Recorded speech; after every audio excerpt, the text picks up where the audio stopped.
2025 මැයි 31 සිකුරු ග්‍රහය මාරු වුණා.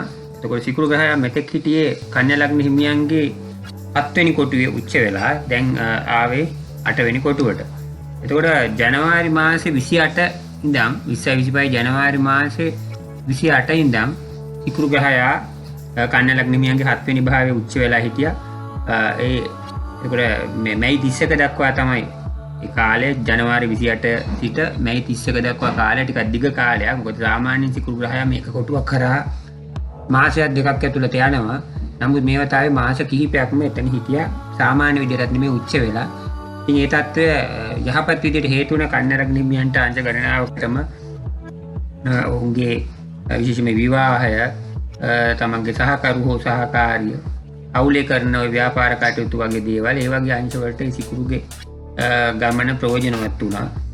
ඒ අරනම තමන්ගේ තැන්පත් ධනය, වචනය, මේන ප්‍රයෝජනය, එතකොට පෞල් ජීවිතය, මේ වගේ අංශ වලට යහපත් ප්‍රයෝජනවත් තත්ත්වයක් ඇති කළා සිකුරුගෙන්.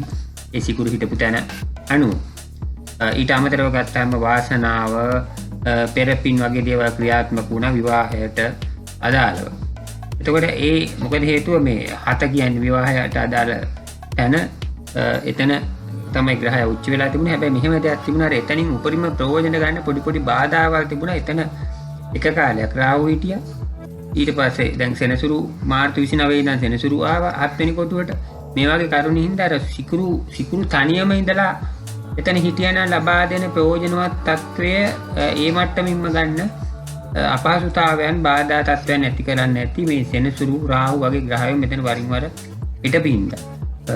මොකද තනියමම සිකුරු එතන හිටියනම් ඊට වඩා ප්‍රයෝජනවත්, විශේෂයෙන්ම කන්‍යා ලග්න අවිවාහකයෙක් විවාහ යෝග වගේ දේවල් සාර්ථක වෙන්න. ඒතකොට විවාහයකගේ ජීවිතය තවත් වඩාත් සාර්ථකව යහපත් විදිහට විවාහ ජීවිතය ගත කරන්න, තමගේ සහකාරවට හෝ සහකාරියටත් යහපත් වෙන්න. ඒතත් මේ වගේ කරුණු වලට යහපත් තත්ත්වයක්, වඩා යහපත් තත්ත්වයක් ලැබෙන්න තිබුණේ අනිමේ තියන.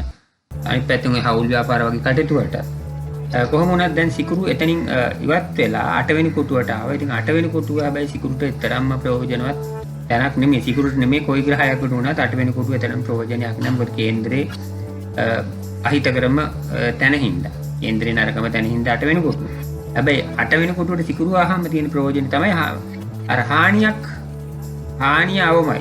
හානියක් නැති තරම් 8 ඉන්නකොට. අන්න ඒක තමයි තියෙන ප්‍රධාන ප්‍රයෝජනය. මොකද 8ට මොන ග්‍රහයක් ආවත් ගොඩක් වෙලාවට විශේෂයෙන්ම අඟහරු රාහු සෙනසුරු වගේ ග්‍රහයෝ 8ට ආවම ගොඩක් හානිකර තත්ත්වයන් නැති කරනවා. කේතු මේ වගේ ග්‍රහයෝ. එතකොට බ්‍රහස්පති වුණත් එහෙමයි. 8ට තරම් යහපත් නැහැ. නමුත් සිකුරු සහ බුධ කියන ග්‍රහයෝ තමයි සාමාන්‍යයෙන් 8ට හානිකර තත්ත්වයන් අවම කරන්නේ. එතකොට මෙතන දැන් සිකුරු තමයි 8ට ඇවිල්ලා තියෙන්නේ. සිකුරු 8ට ආවම හානිකර තත්ත්වයන් ඉතා අඩුයි. ඉතින් අන්න ඒ තත්ත්වයේ තියෙනවා ග්‍රහයාගෙන් අර අඩුම වශයෙන් හානියක් නැතුව යන තත්ත්වයක් ඇති කරනවා. හැබැයි කොහොම වුණත් තමන්ගේ තැන්පත් ධනය, තමන්ගේ වචනය, තමන්ගේ පෞල් ජීවිතය කියන අංශ සම්බන්ධයෙන් යම් බාධාකාරී තත්ත්වයන් නැති කරන්න පුළුවන්. මොකද එතන නියෝජනය කරන හින්දා සිකුරු. හැබැයි ඔය ධනය කියන කාරණේ ගත්තාම අනුන්ගේ ධනය, කියන්නේ අනුන්ගේ දේපල ධනය වගේ දේවල් ඇතැම් විට උරුම වෙන්න මේ පිහිටීම ප්‍රයෝජනවත් වෙනවා. එහෙම නැත්නම් තමන්ගේ විවාහ වෙන පාර්ශවයෙන් ඒ දේවල් උරුම වෙන්න, අන්න ඒ වගේ දේවල් මේ පිහිටීම හේතු වෙනවා ඇතැම් විට.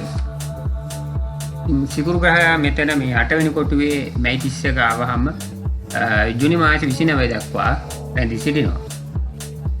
එක්වට මෙතන රැඳීමක් නැහැ. මේ 8 වෙනි කොටුව හරහා ගමන් කරන කාලය තමයි ඔය. ඒ කියන්නේ 8 වෙනි කොටුවට පිවිසීම සහ එයින් ඉවත් වීම ඒ අතර කාලය තමයි ඔය 8 වෙනි කොටුවට පිවිසෙන්නේ මැයි 31, එයින් ඉවත් වෙන්නේ ජූනි 29.